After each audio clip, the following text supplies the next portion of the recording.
Alright guys, hold on. I think today's gonna be pretty quick. I'm just gonna be finishing chapter 4. Finish chapter 4 of Pride and Prejudice. And then going to 5 later. Sorry, this week's been a tough one for me. No excuses, just felt a little ill. Needed to catch up on some rest. AP exams coming up, just been studying. So yeah, this is page 265 for everyone following along. All soon swallowed up every private care, and covering her face with her handkerchief, Elizabeth was soon lost to everything else. After a pause of several minutes, was only recalled to a sense of her situation by the voice of her companion, who, in a manner which thought it spoke compassion, spoke likewise restraint, said, "I am afraid you have been long desiring my absence, nor have I anything to plead in excuse of my stay, but real, though unavailing, concern. Would to heaven that anything could be either said or done on my part that might offer consolation to such distress. But I will not torment you with vain wishes, which may seem purposely to ask for your thanks. This unfortunate affair will, I fear, prevent my sister's having the pleasure of seeing you at Pemberley today.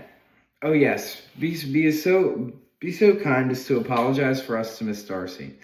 Say that urgent business calls us home immediately. Conceal the unhappy truth as long as it is possible. I know it cannot be long." He readily assured her of his secrecy, again expressed his sorrow for her distress, wished it a happier conclusion than there was at this present moment, and leaving his compliments for her relations, with only one serious, parting look, went away.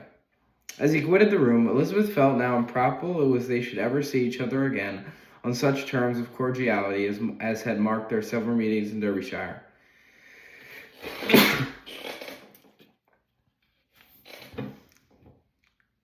And she saw a retrospective glance over the whole of their acquaintance, so full of contradictions and varieties, sighed at the perverseness of those feelings which would now have promoted its continuance, and would formerly have rejoiced in its termination. If gratitude and esteem were good foundations of affection, Elizabeth's change of sentiment will be neither improbable nor faulty. But if otherwise, if the regard springing from such sources is unreasonable or unnatural, in comparison what is so often described as arising on the first exchange with its object, and even before 2 words were exchanged, nothing could be said in her defense, except that she had given somewhat of a trial to the latter method, and her partiality for Wickham, and that its ill success might perhaps authorize her to seek the other, less interesting mode of attachment. Be that as it may, she saw him go with regret, and in this early example of what Lydia's infamy must produce, found additional anguish as she reflected on that wretched business. Never, since reading Jane's second letter, had she entertained a hope of Wickham's meaning to marry her. No one but Jane, she thought, could flatter herself with such an expectation. Sorry, guys. Surprise was the least of feelings on this development. While the contents of the first letter remained on her mind, she was all surprise, all astonishment that Wickham should marry a girl whom it was impossible he could marry for money, and how Lydia could ever have been attached to him had appeared incomprehensible. But now it was all too natural. For such an attachment as this, she might have sufficient charms, and although she did not suppose Lydia to be deliberately engaged in an elopement without the intention of marriage, she had no difficulty in believing that neither her virtue nor her understanding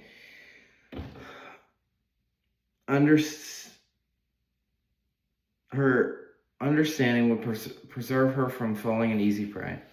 She had never perceived, while the regiment was in Herefordshire, that Lydia had any partiality for him. But she was convinced that Lydia had wanted only encouragement to attach herself to anybody. Sometimes one officer, sometimes another had been her favorite, as their attentions raised them in her opinion. Her affections had been continually fluctuating, but never without an object. The mischief of a neglect and mistaken indulgence toward such a girl. Oh, how actively did she feel it. She was wild to be at home, to hear, to see, to be upon the spot, to share with Jane in the cares that must now fall wholly upon her. In a family so deranged, a father absent, a mother incapable of exertion, and requiring constant attendance, and though almost persuaded that nothing could be done for Lydia, her uncle's interference seemed of the most importance, Until he entered the room, the misery of her impatience was severe. Mr. and Miss Gardner had hurried back in alarm, supposed by the servant's account that their niece was taken suddenly but ill. But satisfying them instantly on that head, she eagerly communicated the cause of their summons, reading the 2 letters aloud, and dwelling on the postscript at the last, with trembling energy. Though Lydia had never been a favorite with them, Mr. and Miss Gardner could not be deeply affected.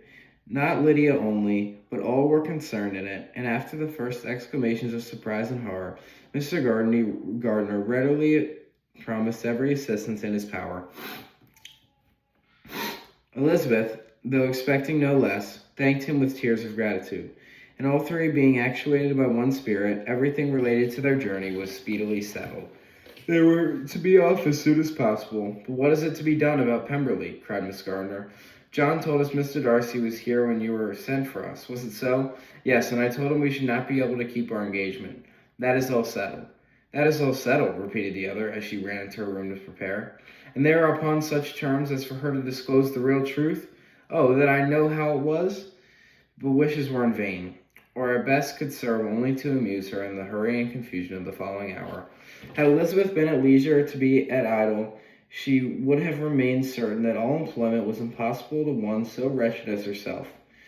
But she had her share of business as well as her own, and amongst the rest there were notes to be written to all their friends at Lambton, with false excuses for their sudden departure. An hour, however, saw that whole completed, and Mr. Gardner, meanwhile having settled his account at the end, he known but to go. And Elizabeth, after all misery of the morning, found herself in a shorter space of time than she could have supposed, seated in a carriage and on the road to Longbourn.